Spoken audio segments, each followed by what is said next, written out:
Hello, everyone. Welcome to episode one of Rising Above Trauma. My name is Avery Farley. I am a fourth year student at Sac State. I am studying health science and I plan to be a nurse. Today, I'm going to be talking about post-traumatic growth and what that means to me. Um, Post-traumatic growth to me is all about growing as a human being and transforming into a new person, whether that means diving into what are your values and who you are as a human.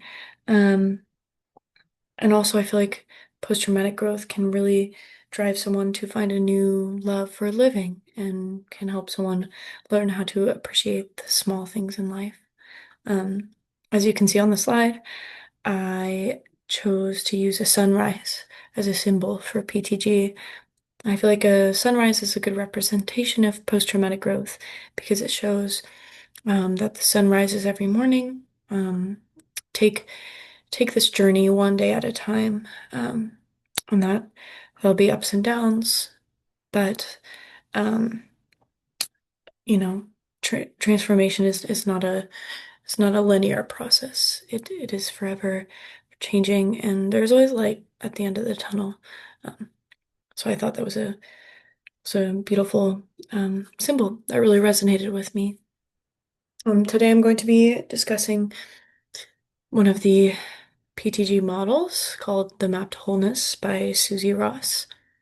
I really liked this specific model because I really felt like this represented some of my personal experiences.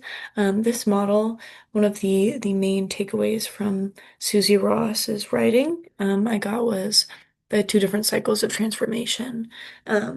There's two main cycles and there's phases within each of the cycles, but I just wanted to really talk about the two cycles and what they mean. Um, the first cycle of transformation that leads to PTG is the transformative phases.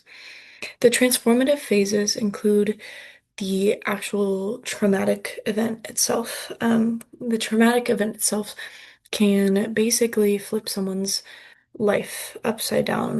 This is very big changes. This can cause someone to be brought out of the boundaries of their normal life and just immediate change, right? The second cycle is the integrative cycle. Probably means pretty similar to what it sounds like it means. How do we integrate those big changes, big transformations in life into our day-to-day? How can you internalize the things that happen and how can that cause you to grow as an individual? These changes are mostly unseen by the outside, right? They're mostly internal things. How is someone digesting what happened to them? Um, this is leading them to make room for a newer version of themselves, a healthier person, right? If we're leading towards post-traumatic growth. How do they take in these things back to the life that they already have set for them? And I think that's really important to think about, right? Because we don't think about, something, really traumatizing could happen to someone, but also like they still have this life that was already set for them. How do they grow and become a different person while still maintaining those things and growing from that? Um, Other things that Ross talked about that really stood out to me. I think that I really like how she made it that change is a linear process, but transformation is very dynamic. I think that all of the phases here are very interconnected, and there's no just start here, finish here, right? It's all, you know, they're bouncing off of each other, like a few steps back, one leap forward, different things like that. It's it's a very individual process. There's no specific just start to finish of post-traumatic growth. Um, I also really like how she emphasized the necessity of connection and a support system for growth. Because post-traumatic growth is not meant to be achieved. just individually, right? There's a lot of inner thought that needs to happen to reach post-traumatic growth, but also that needs to be, supported by others and different things in someone's life that can help them grow. Um, but yes, PTG is really embodied in the mind and the spirit of an individual. So those are my takeaways of Ross's model, but this is more of how I feel connected to the model itself. Here on the slide, I have a few different things that, make up my support system and, the things of my life that connect me to my growth as an individual.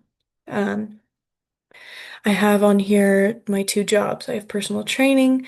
So on the left, I have a group fitness class. This is an outlet for me to um, help others, which makes me feel really fulfilled.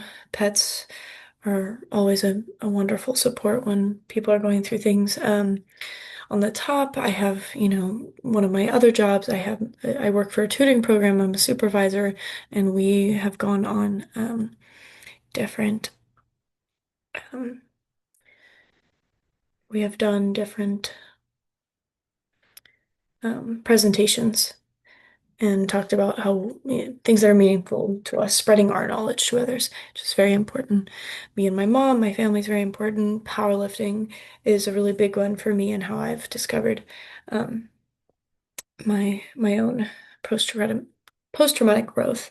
Um, to be, um, I will include kind of a trigger warning here. I'm going to talk about my experience with PTG, and that includes me talking a little bit about rape.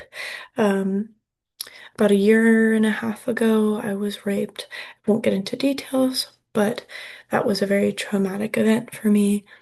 And um, I really resonated with Ross's PTG model here because I really experienced the transformative cycle. The first, I'll go back, the transformative cycle of transformation because I felt like being raped really flipped my life upside down. I felt everything was that was going for me was very disruptive and I lost a lot of my identity and who I was after experiencing that. But I also really felt the integrative phase and how can I go back to my normal life, but also become a stronger and more more better part of person, basically. I think for me that was really powerlifting. Here on this last slide, this is on the left is me and my coach and two of my powerlifting friends that I really love. I think after after I was raped, I found a community and a outlet for me to work on myself and build up my strength, not only physically, but emotionally, and find people who I truly love and that love me and will help me through difficult times. And I think finding that resiliency um, to really look into my mind and find strength that I didn't know I had. It's really meaningful for me. Um, on this slide, I also have a quote. I'll kind of summarize it instead of reading the whole thing. But basically, transformative experiences can get lost in the volume and momentum of life's demands. And if you're not used to viewing your life through the lens of transformation, it's quite easy to miss the meaning of your experiences in the larger picture of your life. I got this from Ross's writing. And I think that this was really meaningful for me because I struggled to find um, to find my end goal of post-traumatic growth while still dealing with all of the difficult things that we have to experience day to day.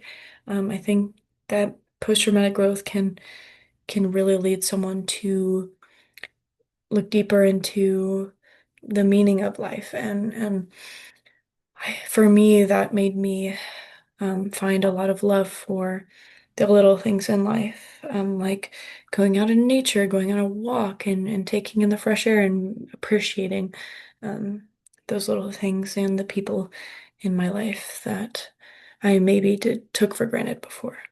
Mm. I find that every individual should have an outlet to to have a community. Find something. For me, that was powerlifting, but it could be anything. For someone, just a community that they can go to if they're dealing with something traumatic, and just helping someone feel valid in their growth and the things that they're going through. I think that Ross's model really demonstrates um, a clear pathway to post-traumatic growth, and how that can look different for every individual and what they experience. Thank you.